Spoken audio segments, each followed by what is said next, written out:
Bismillahirrahmanirrahim.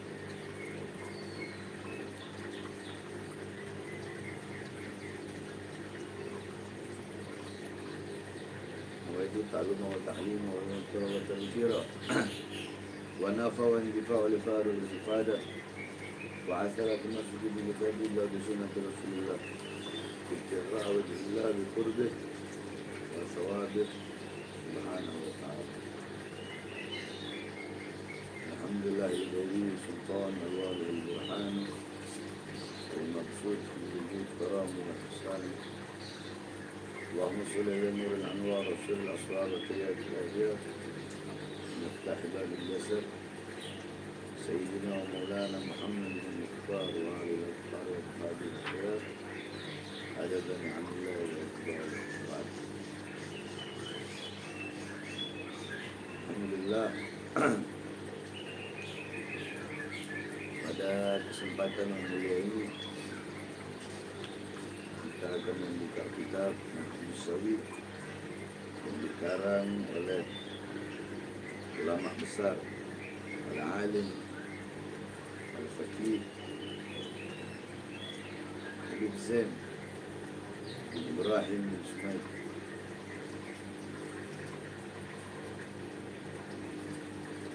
Semoga Allah Subhanahu wa ta'ala memberikan kita manfaat dari ilmu-ilmu beliau. Amin, amin. Ya Rabbal Alamin. Ini kitab menjelaskan tentang thariqah daripada Sadah Ba'alawi. Yang intisarinya adalah ilmu, amal, wara', khauf, dan ikhlas.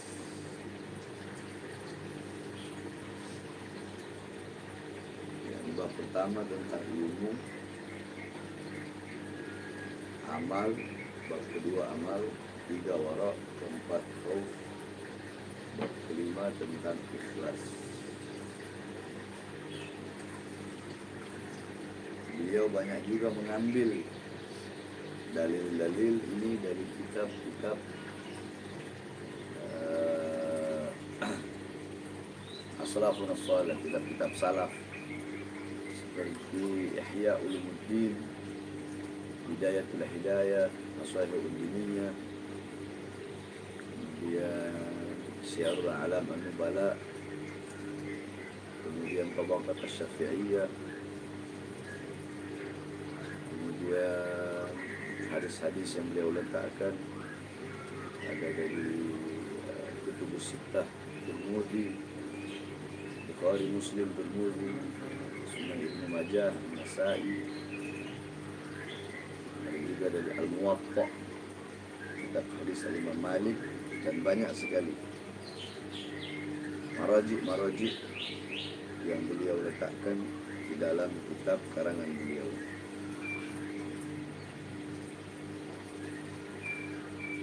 Langsung saja, Bismillahirrahmanirrahim. Sebelum kita lanjut atau membuka pada bab ilmu, perlu diketahui bahwasanya di sini dijelaskan dalam diwan Syafi'i, qala Imam Syafi'i radhiyallahu an, man lam yadhub dhulla wa fi riwayah aw murra ta'allumi sa'atan tajarra'a fi dhullil juhli abada aw tula hayati. Man lam yadhub dhulla ta'allumi sa'atan tajarra'a dhullil juhli tula hayati. Al-Imam Syafi'i radhiyallahu an, beliau berkata, man lam yadhub, barang siapa yang tidak merasakan, barang siapa yang tidak merasakan zulla, hinanya, susahnya, payahnya, capeknya, atau dalam riwayat yang lain murro, pahitnya. Barang siapa yang tidak merasakan hinanya, susahnya, capeknya, pahitnya menuntut ilmu sa'atan, malam yaduk dhulla umur ta'allumi sa'atan, sesaat dia tidak mau menelan, dia tidak mau merasakan susahnya, payahnya, capeknya menuntut ilmu sesaat, maka dia akan menelan pahitnya bodoh seumur hidupnya. Itulah hayati. Seumur hidup dia akan menelan kebodohan. Wa qala ba'dul hukama man lam yahtamil dhulla ta'allumi sa'atan baqiya fi dhullil juhli abada. Sebagian para hukama, para ahli hikmah berkata, barang siapa yang tidak kuat, tidak tahan dengan susahnya, dengan pahitnya menuntut ilmu, maka yang tersisa dalam hidupnya adalah kebodohan sepanjang hidup. Nah, berarti para ulama, khususnya Imam Syafi'i radhiyallahu anhu, beliau mengajarkan kepada kita semua bahwasanya menuntut ilmu itu nggak enak. Menuntut ilmu itu tidak senang. Menuntut ilmu itu nggak enak. Karena beliau bilang, man lam yadhuq dhulla aw murra. Barang siapa yang tidak mau merasakan hinanya atau pahitnya atau susah capeknya, berarti menuntut ilmu itu susah. Menuntut ilmu itu capek. Menuntut ilmu itu nggak enak. Tetapi harus ditelan, harus dirasakan. Kalau tidak mau menelan itu, tidak mau merasakan susahnya, payahnya, capeknya menuntut ilmu, maka kita akan merasakan hinanya bodoh seumur hidup kita. Ya. Jadi nggak ada yang namanya menuntut ilmu itu enak, nggak ada.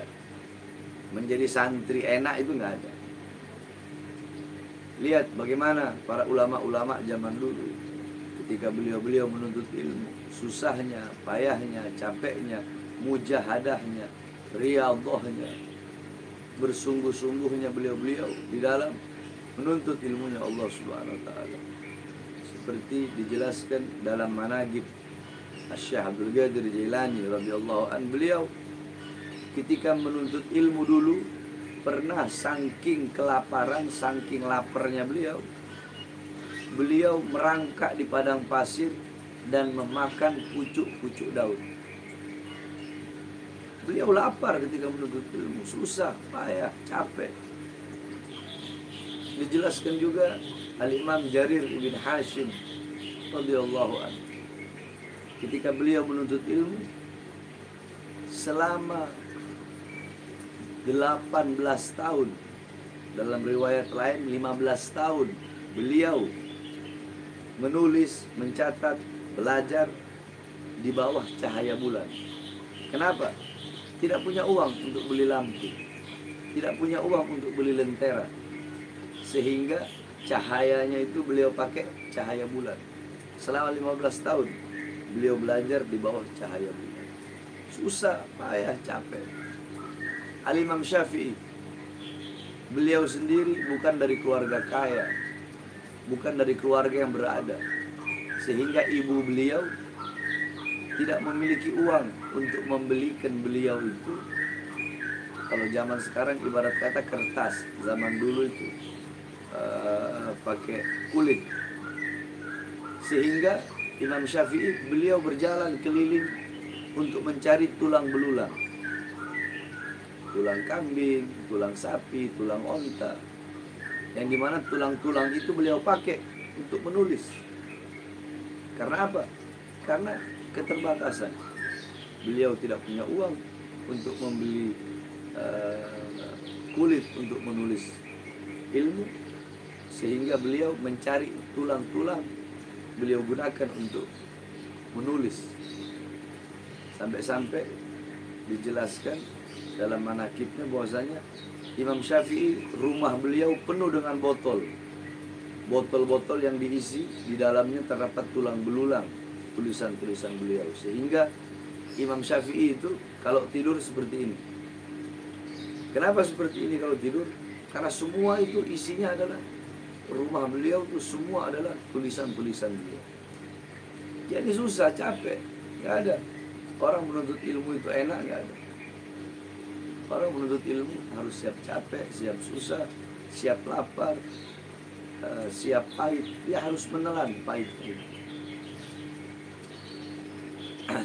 Al-Imam Abdullah bin Mas'ud, beliau berkata, zalaltu taliban fa'azaztu matluban.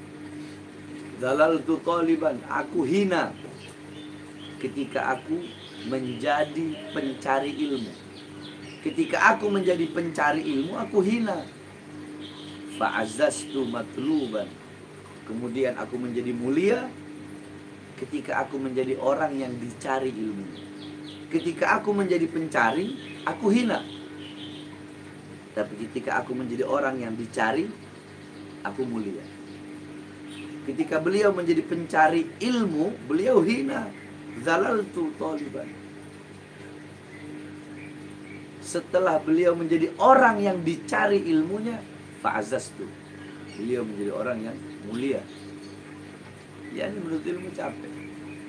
Akan tetapi dari susah payahnya menuntut ilmu, dari jerih payah menuntut ilmu, dari laparnya menuntut ilmu, dari pahitnya menuntut ilmu, disitulah nanti kita akan merasakan manisnya.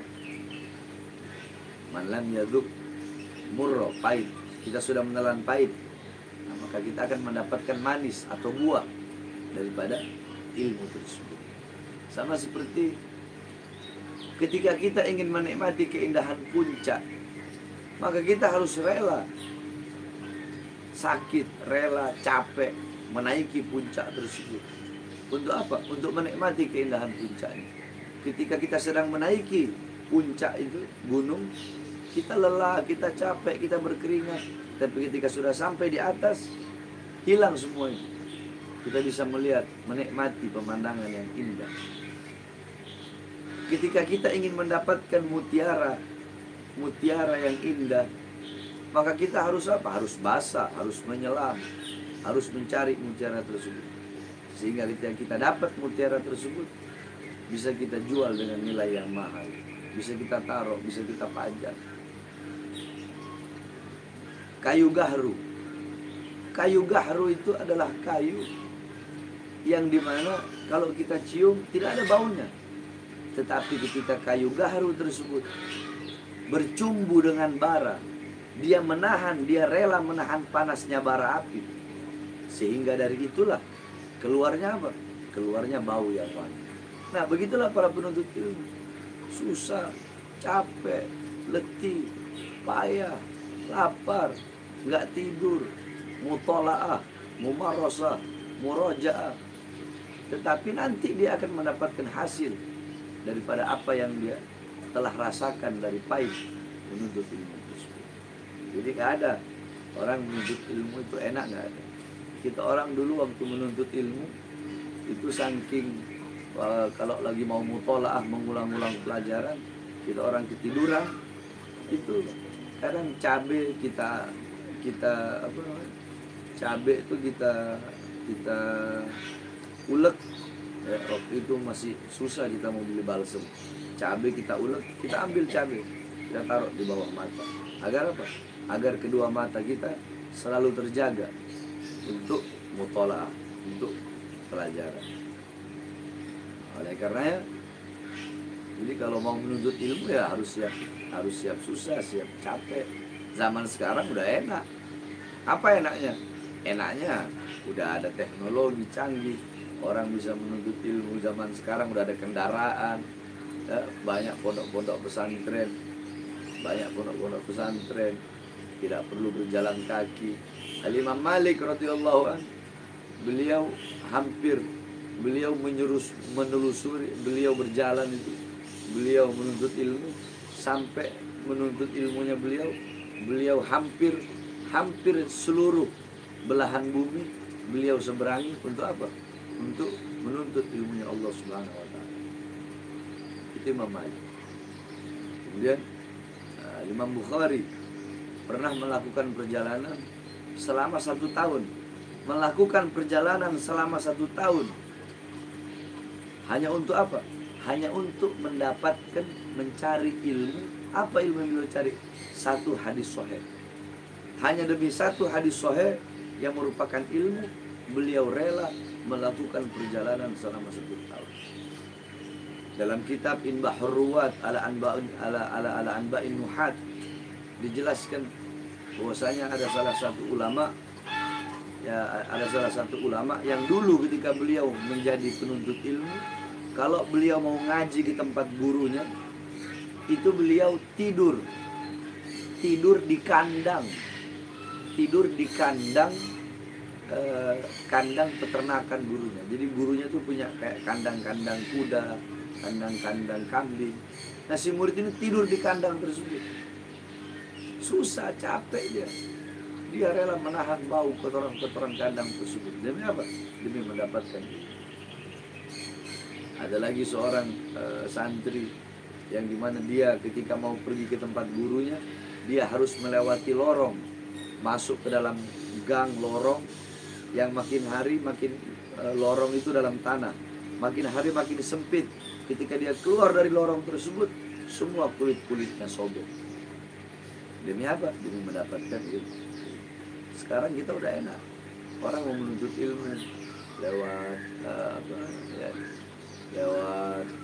lewat media sosial, banyak sekali. Tapi tetap keberkahannya tidak sama dengan menuntut ilmu di pondok-pondok pesantren, tidak sama. Makanya menuntut ilmu nggak ada kata enak, nggak ada kata seneng, tidak ada kata santai dalam menuntut ilmu. Karena orang menuntut ilmu itu harus siap capek, dia harus siap susah, dia harus siap lapar, dia harus siap nggak tidur, dia harus siap sedikit makan sedikit tidur, sedikit makan sedikit tidur. Agar apa? Agar ilmu itu masuk. Karena orang kalau orang kalau ngaji, kalau nyantri, kalau nuntut ilmu, banyak makan, banyak tidur, ilmu itu susah untuk masuk. Seperti itulah perjuangan, kesungguh-sungguhan, jerih payah, susah, capeknya para ulama-ulama zaman dulu di dalam menuntut ilmunya Allah Subhanahu wa taala. Nah, berarti mafhum mukhalafah, pemahaman terbalik dari syair yang tertulis dalam diwan Imam Syafi'i, kalau barang siapa yang tidak mau merasakan pahitnya menuntut ilmu, maka dia akan menelan hinanya bodoh seumur hidup. Berarti pemahaman terbaliknya, barang siapa man yazuk, berarti man yazuk murrat ta'allumi sa'atan, berarti barang siapa yang merasakan pahitnya menuntut ilmu sesaat, tajarra'a hilwa ilm tula hayati, maka dia akan merasakan manisnya ilmu seumur hidup. Berarti man yazuk zulla, kalau tadi murrah pahit, berarti kalau barang siapa yang menelan hinanya menuntut ilmu sesaat, tajarra'a karamal ilm tula hayati, maka dia akan merasakan mulianya ilmu seumur hidup. Jadi pilih mana? Mau engkau yang pilih, mau capek sesaat dalam menuntut ilmu, menelan pahit sesaat dalam menuntut ilmu, terus mendapatkan kemuliaan ilmu seumur hidup, atau tidak mau menelan tapi merasakan bodoh seumur hidup. Itu pilihan ada di tangan kita. Ya, ibarat kata kita meminum obat cuma sebentar, minum obat pahit, setelah itu kita akan mendapatkan kesembuhan, yakni menuntut ilmu sesaat untuk apa? Untuk menghilangkan kebodohan, penyakit-penyakit hati. Kita hilangkan dengan apa? Dengan menuntut ilmu Allah Subhanahu. Karena laisal mar'u yuladu aliman. Tidak ada seseorang dilahirkan dalam keadaan berilmu. Ilmu didapatkan laisa bil a'mam, bukan dengan dari paman, maksudnya bukan dari garis keturunan.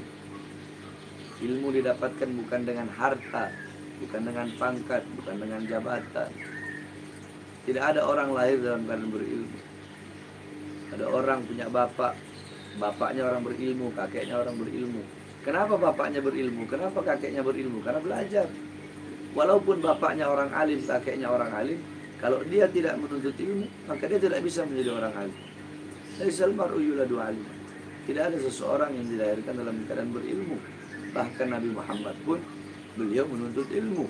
Nabi Allah Adam menuntut ilmu. Allah yang mengajarkan Asmaul A'zam kepada Nabi Allah Adam. Nabi Muhammad berkata, "Adabani Rabbi." Allah yang mengajariku, Allah yang mendidikku. Sayyidina Ali bin Abi Thalib, "Ta'addabtu bi adabin Nabi." Yakni beliau berkata, aku beradab dengan adab Nabi. Nabi Muhammad yang mengajarkan kepada Sayyidina Ali. Nabi Muhammad yang mengajarkan ilmu kepada para sahabat-sahabat Nabi. Semuanya itu ilmu didapatkan dengan belajar, bukan dengan garis keturunan, bukan dengan harta, bukan dengan pangkat, bukan dengan jabatan. Bahkan kita orang, para habaib, menuntut ilmu. Kalau nggak menuntut ilmu, dia tidak akan bisa mendapatkan ilmu. Bagaimana Al-Imam Al-Habib Abdullah bin Alwi Al-Haddad, sahibul Radid, Habib Abdullah bin Alwi Al-Haddad, Mujaddidul Islam. Beliau, Habib Abdullah bin Al-Haddad, umur 3 tahun kena penyakit cacar yang menyebabkan kedua mata beliau buta. Cacar menyebabkan kedua mata beliau buta. Akan tetapi buta kedua mata beliau tidak menjadikan itu sebagai alasan untuk tidak menuntut ilmu. Kedua mata beliau cacar buta, tetapi Allah buka mata hati beliau sehingga pada umur 7 tahun beliau hafal Al-Quran. Umur 9 tahun beliau hafal Kutubus Sittah, Bukhari, Muslim, Sunan Abi Daud, Tirmidzi, Ibnu Najah, Nasai. Ya, Bukhari, Muslim, Sunan Abi Daud, Tirmidzi, Ibnu Najah, Nasai. Di umur 11 tahun beliau hafal Kutubul Ghazali, Ihya Ulumuddin, Minarul Ilm, Mughasyafatul Qulub, Bidayatul Hidayah, Al-Wajiz, Al-Wasid, dan yang lain-lainnya. Itu didapatkan dengan apa? Dengan menuntut ilmu Allah Subhanahu. Jadi sekali lagi, kalau mau enak, ya jangan nyantri, jangan menjadi penuntut ilmu, sebab penuntut ilmu itu tidak enak. Bahkan para sahabat Nabi itu pernah sampai beliau saking susahnya menuntut ilmu, berdiri di depan pintu gurunya sampai ketiga gurunya berjam-jam nggak buka pintu, berhari-hari nggak buka pintu. Ketika dibuka pintu, si guru sudah tidak mengenal kepada muridnya ini. Kenapa? Karena muridnya sudah penuh wajahnya dengan debu gurun pasir. Oleh karenanya, kalau mau menuntut ilmu, harus siap capek, siap susah, siap lapar. Ya, ini telan itu semua pahit yang menuntut ilmu. Agar apa? Agar nanti mendapatkan manis daripada buah ilmu tersebut. Telan susahnya, telan capeknya, agar nanti mendapatkan kebahagiaan daripada menuntut ilmu. Telan hinanya, agar nanti mendapatkan kemuliaan daripada ilmunya Allah Subhanahu. Ya, mudah-mudahan Allah Subhanahu menjadikan kita semua orang-orang yang mendapatkan ilmu yang bermanfaat dan bisa mengamalkan ilmu. Amin amin ya rabbal alamin. Wallahu a'lam. Ada ini apa? Yang mau nanya?